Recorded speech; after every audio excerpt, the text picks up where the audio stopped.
They fed a primal craving. You could just throw quarters in that machine all night long. It was a really addictive game, and it's like it was pure competition at the arcades. They brought the arcades back to life. Street Fighter was the biggest catalyst for arcades, biggest source of rebirth. And they pushed the gaming envelope. People always remember the fatalities in Mortal Kombat. It was a landmark in graphic depth. This is the history of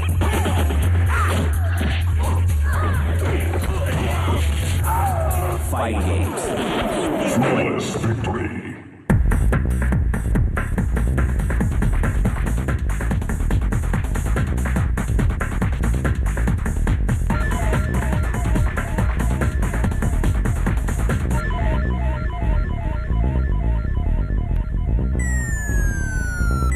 While Galaxian and Space Invaders are kings of the arcade, It wasn't like a kid phenomenon. It was like really across-the-board phenomenon in terms of who was playing arcade games. a game designer named Tim Skelly unknowingly gives birth to the one-on-one fighting game. My second game, Warrior, was, some people have said it's the precursor to the two-person fighter, but frankly it's top-down, and the only similarity is your two characters don't shoot the projectiles at each other, they actually make contact with swords. And that really wasn't intentional. I mean, I wasn't trying to do anything special there. We just make a game. When they're facing each other, you can see they're both holding swords and they're facing right at each other. Very crude game, but it was actually kind of like the first fighting game. That was like 1979. It was very basic, but people actually had to compete against one another instead of just like going back and forth like on Pong. You're actually inflicting damage on the other opponent. So I think that kind of started it. People were just like, hey, I like beating you up, virtually. And I think that just might have, started the whole, fighting game craze. But by the time the next notable fighter appears, the arcade market has crashed. And Pac-Man has gone from prince to pauper. What had happened is we pretty much saturated the market. By the middle of 1982, we were just full. It was a fad. I think there's no other way to put it. The whole thing just sort of collapsed under something like it. But a small handful of survivors continue to make games. 1983, the arcades were kind of going downhill. Data East wasn't genius at the time because they had this game where you could have two people play at the same time, and everybody knew, what quarter munchers were at the time, but they came up with this idea in this game that actually would double the earnings because you'd always have two people playing on the game at the same time.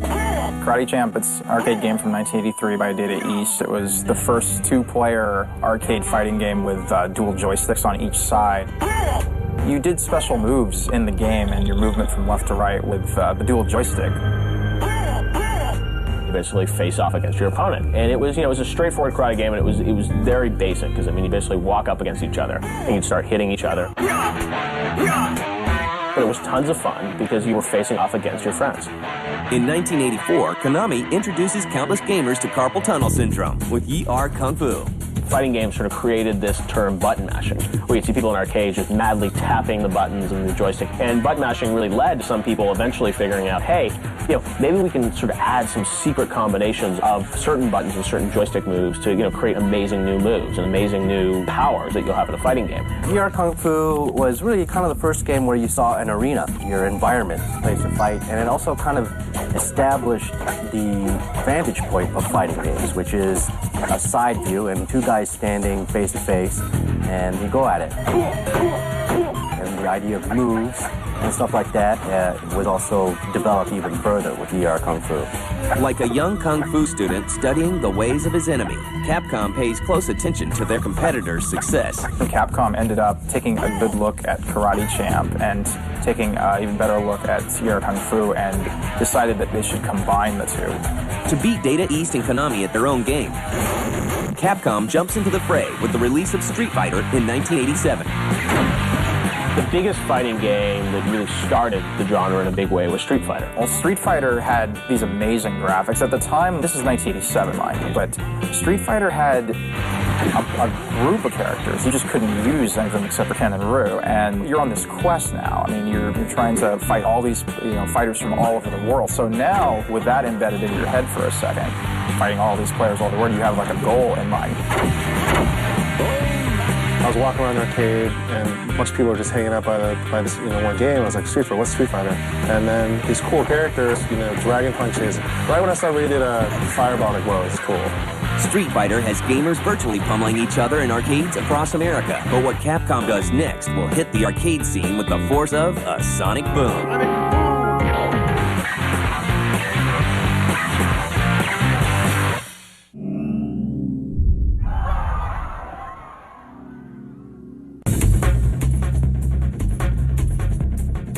The first Street Fighter proves to Capcom that gamers will pay good money to lay the smackdown on their friends.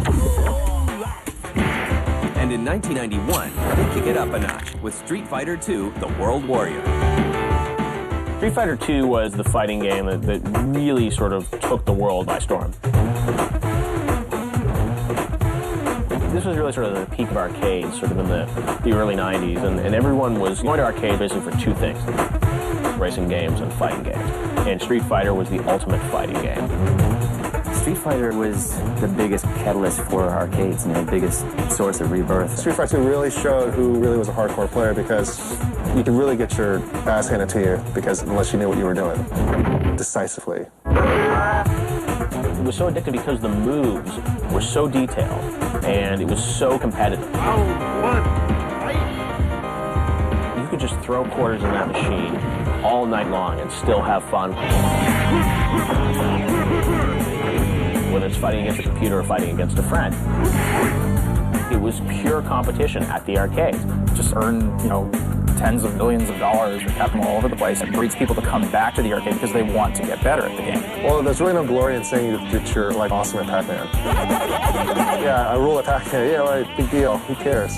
With Street Fighter, it's kind of like a level of respect. You walk in the arcade and see these guys play for hours, and there will be all these court tokens lined up on the machine. The games that were addictive, that kept you wanting to come back again. And again. And again. Soon, everyone is kung fu fighting. After Street Fighter II came out, there were nearly 600 new fighting games. Street Fighter II came in the early 90s and defined the 2D fighting genre, and you saw a lot of other publishers and developers sort of hopping on board. SNK became, certainly the most successful company to follow in their footsteps. Fatal Fury was a great game. It was the first kind of one-on-one fighting game that we had for the Neo Geo. The next game after Fatal Fury was World Heroes. Later on, Samurai Showdown came out, and that was really the game that just took over everything. It put SNK on the map. They kind of gave something different than what Street Fighter was giving. Street Fighter was more like a true 2D fighting game. Samurai Showdown, K-Fighter does 2D as well, but Samurai Showdown was cool because you had weapons. It had special moves. Instead of like a regular fireball or Guile's, somersault kick, they had like really cool special moves, like a real special attack that did massive amounts of damage.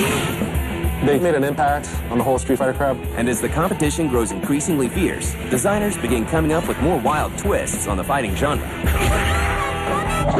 Games like Primal Rage pit dinosaurs against one another, while Capcom's Darkstalkers features classic horror movie monsters. But the one game that gains more attention than any other is... The game that really changed and it kind of took away from Street Fighter was Mortal Kombat. Because in Mortal Kombat it's not cartoon characters, you have a person digitized on the screen, and there was blood and gore. You never forget the first time it says finish him.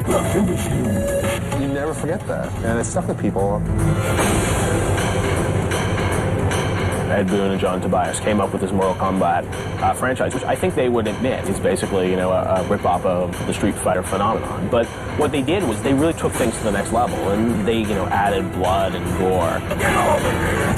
But it had that, holy crap factor, pulling the guy's head out and his spine is hanging, or kicking off someone's head. Yes, it's over the top. Yes, it's totally exaggerated. I think part of it caused a lot of stir in the news and stuff. Mortal Kombat games showing people taking out hearts and stuff, which is great. It's just fun. It's entertainment. Fighting fans, really want something different, and Mortal Kombat, gave players that. So nobody realized that somebody was going to make that big a step forward in terms of just shocking violence in an arcade game. But it was a landmark in graphic death. But the violence that makes Mortal Kombat so popular also makes it one of the most controversial games of the 90s. The fact that there was blood in the game was sort of the big controversy. There was concern about these games and members of Congress talking about video games being the sort of decline and fall of Western civilization and destroying our youth and leading them down the path of no good. I hope you walk away with one thought today, that if you don't do something about it, we will. And the industry felt that we needed to respond in some way, in a proactive way. They wanted to get some sort of a rating system, but that was like kind of the cause of that whole thing, was the fact that it didn't have a rating system in place. The controversy over games like Mortal Kombat leads to the formation of the IDSA in 1994. Soon after, the ESRB rating system is introduced. Despite the controversy, fighting games hit their peak that same year. Street Fighter the movie is released, followed by the Mortal Kombat movie 1 year later. But how much longer will these two fighting giants stay on top? New innovations will bring new challengers, and soon, just 2 dimensions won't be enough.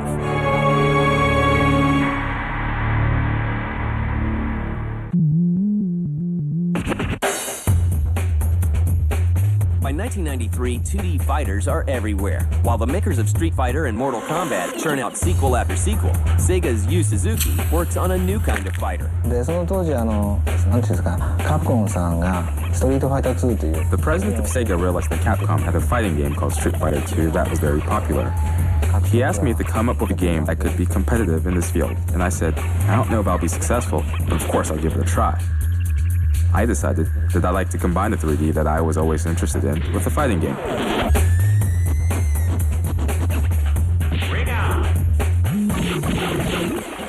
Oh, wow. The early pioneers in 3D fighting games, you have to speak about Yu Suzuki and the Virtua Fighter series. Just when that came out in the arcades, it was astounding. People had been used to fighting in 2 dimensions, moving back and forth and maybe jumping over one another, but not actually moving in 3 dimensions. And seeing fighters who had depth, it really was a revolution. The Virtua Fighter really opened up a can of worms because they opened up a whole new realm of possibilities for the player. It was a coup for Sega because it was just brilliant. What was great also was each character had a real technique. I mean, there was Taekwondo, it was Kung Fu, it was, Thai kickboxing, whatever it was wrestling, it was like a real thing, drunken style. And it was just very, very, very cool. And just like with the 2D craze, other companies come out with their own clones. Virtua Fighter really birthed this whole 3D fighting revolution, which was then followed on by, games like Tekken. All those games really took this 3D fighting methodology to a whole new level. Tekken kind of concentrated on the story of Heihachi and Jin, like the Mishimas, and a lot of stuff going on with those characters. And it seemed like every single Tekken, you wanted to know what was going on with the storyline. Tekken, it has that whole techniques, the counters and stuff, but it's much faster than Virtua Fighter. And I think people who are like jazzed about the Street Fighter games, there's like, is there a 3D fighter out there that's kind of more for our fighting style? And I think Tekken was that game. And other companies like Tecmo, they just took the ball and absolutely ran with it. And you can see that in Dead or Alive. I like Virtua Fighter, but if I use different ideas to describe it, I would say it's an old traditional sushi restaurant. And on the contrary, DOA is like a sushi bar with roller skating girls serving wasabi on the sushi. It's fun. As competition between fighting games grows increasingly fierce, developers jump through hoops to draw in gamers. But then you'll get the people that are really hardcore about fighting games. They're kind of bored with Street Fighter, bored with Mortal Kombat. They want something different. So Capcom introduced Super Street Fighter 2, the new challengers, and that was released in 1993, and that introduced 4 more new characters, Cammy, DJ, Fei Long. They also added a combo meter for the first time. I mean, players had always said, oh, okay, well, am I doing this 3 or 4 hit combo? But now you actually would see it on the screen at the time. And then you have, which I think blew everyone away because it had weapon-based combat.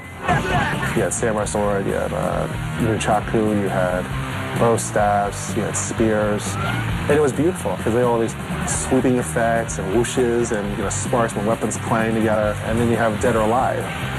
I can be fighting someone, they can attack me, I can counter it, but then they can counter my counter, I can counter their counter. That engine is just genius. But as the games grow more complex, they begin to have a negative impact on the industry they helped save years earlier.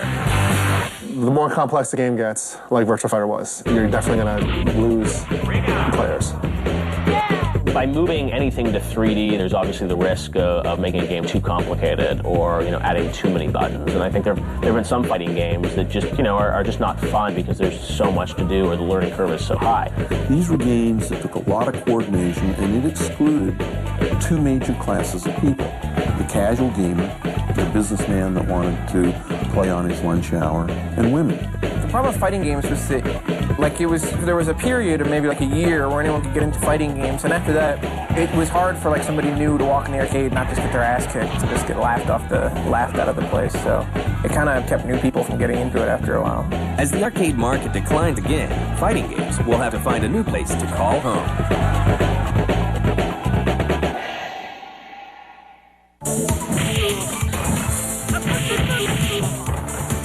Towards the late 1990s, the arcade market is down for the count. But at home, it's a different story. At one point, players were still playing fighting games in the arcade, and they would play at home on lesser versions of the same game. Like Super Nintendo, people would play Street Fighter 2, but they'd still go to the arcade because it looked better, it played better. But then with a game like Tekken in the arcades was built on a version of PlayStation hardware. So what you have is a game that is very easy to be transitioned to the home console. So what happened was that these guys who were spending quarters night after night in these arcades, spending sometimes hundreds of dollars a month, were able to buy a console like the PlayStation and play it basically for free at home once you bought the game for 40 or 50 bucks. By the mid to late 90s, players could get something that was, almost as good as or better than the arcades on their home consoles for less money. So why do you go to the arcades to play your games when you don't have to? So what happened was that people started gravitating towards playing a lot of these fighting games in the home. And, the home consoles were so powerful then that it was basically, arcades kind of lost their luster. Not only are home console fighters matching their arcade counterparts, some are even surpassing them. When the Dreamcast launched in September of 1999, one of its launch titles was Soul Calibur, a game from Namco. And that was one of the best fighting games, and it sold extraordinarily well right out of the gate. After the launch of the Xbox, Microsoft was really lucky to have Mr. Itagaki and Team Ninja sign on to do a Dead or Alive 3 game for the Xbox. Every console needs a great fighting game to launch. That's one of the core genres of consoles, and Xbox got that great fighting game, Dead or Alive 3, and it really helped the platform. Dead or Alive 3 did very well on Xbox. They showed the world exactly what the Xbox could do. He expanded on the notion of multi-tiered stages. Not only could you knock somebody off a platform, say, but you could knock them off a huge platform, and they would go through a floor and bounce down. But the old 2D fighters that started it all aren't gone for good. Old rivals team up, and new franchises such as the Guilty Gear series ensure that gamers with the 2D itch have a place to go. 3D fighting games have been a focal selling point now in the fighting game genre. A lot of players don't want to hear about that. They still love 2D games. Even me personally, I prefer 2D fighters. I think the best 2D fighter out right now is Guilty Gear X2 Reload. Capcom had suffered some reversals. Street Fighter 3, for instance, was not a big success in North America. SNK's later King of Fighters games, 99 and beyond, got kind of a mixed fan reaction. So they got together and decided to, let's settle our differences and give fans what they want. So they created a lot of different crossovers, Capcom vs. SNK and Capcom vs. SNK 2, which were straight 2D fighters. Today, fighting game tournaments such as the Super Battle Opera Championships and the Evo 2K competitions feature both 2D and 3D fighting games. Thousands of players from all around the globe duke it out for cash prizes and pride. Meanwhile, fighting games continue to evolve. Now game machines are powerful enough. A big trend with fighting games is that now, it's not just a static environment, you can actually use the environment against your opponent. Even a game like Def Jam, Fight for New York, you can throw your opponent in front of the subway train and have the subway train run them over. Mortal Kombat, I think, is like the success story. They died in the arcades, and then all of a sudden they come up with Deadly Alliance, which makes me but they kind of went back to the roots. A lot of blood, gore, fatalities, but they just overhauled the engine. They moved to a 3D space. It was just phenomenal. Online has become a really important part of fighting games. And I think the idea of facing off against your friend in a fighting game is really, really exciting. And that sort of brings back what it feels like in an arcade to be against each other and punching each other. It's like, hey, I got you there, and having fun that way. Fighting games have gone from ruling the arcades to dominating home consoles. They've pushed gaming to its limits, both technologically and morally. There's no denying that fighting games helped shape the world of gaming into what it is today. Every time I see a new game, the new Mortal Kombat, a new Dead or Alive, Ultimate, I'm just blown away like how much we've evolved. Games are going to evolve, they're going to be much better. In the end, the real winners are us, the gamers. We get to play these awesome fighting games. You win!